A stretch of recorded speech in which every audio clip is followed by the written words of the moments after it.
जय श्री कृष्ण। आज આપણે બનાવીશું ભરેલા મરચાં। તેને બનાવવા માટે મેં અહીંયા 150 ગ્રામ મરચાં લીધા છે। તેને વચ્ચેથી કટ કરી અને અંદરથી બીજડા કાઢી લઈશું। આ રીતના બધા મરચાં તૈયાર કરી લઈશું। ત્યારબાદ એક કઢાઈમાં સિંગદાણા એડ કરીને સાવ ધીમા ગેસે શેકી લઈશું। સિંગદાણા શેકાઈ ગયા બાદ તેને એક ડીશમાં કાઢી લઈશું।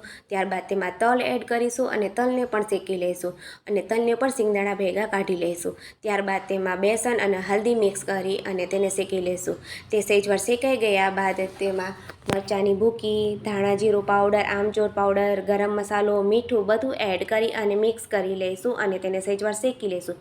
શેકાઈ ગયા બાદ તેને એક થાળીમાં કાઢી લઈશું અને સિંગદાણા અને તલ ઠંડા થઈ ગયા છે તો તેને પીસી લઈશું।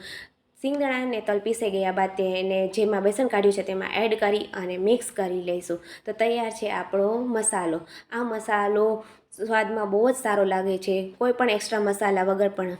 તેને આ મસાલાને હવે મરચાંમાં ભરી દઈશું અને બધા મરચાં ભરાઈ ગયા બાદ હવે તેનો આપણે કરીશું વઘાર। વઘાર કરવા માટે એક કઢાઈમાં તેલ એડ કરી અને તેમાં મરચાં એડ કરી દઈશું અને ગેસનો ફ્લેમ ધીમો જ રાખવાનો છે। ત્યારબાદ એમાં મરચાં એડ કરી અને તેને ઢાંકી દઈશું અને તેને 1-2 મિનિટ માટે ચડવા દઈશું। 1-2 મિનિટ ચડ્યા બાદ તેને આપણે ફેરવી દઈશું અને ફેરવી અને પાછું ઢાંકી અને તેને પાછું 1-2 મિનિટ ચડવા દઈશું। આ રીતના ફેરવીને બધી સાઈડ જ શેકી લેવાનું છે। તો તૈયાર છે આપણા ભરેલા મરચાં। આ કોઈ પણ મસાલા વધારા વગર પણ ખાવામાં બહુ જ સ્વાદમાં લાગે છે। તમે જરૂરથી ટ્રાય કરજો અને મારી રેસીપી કેવી લાગી તે તમે જરૂરથી કહેજો। જય શ્રી કૃષ્ણ।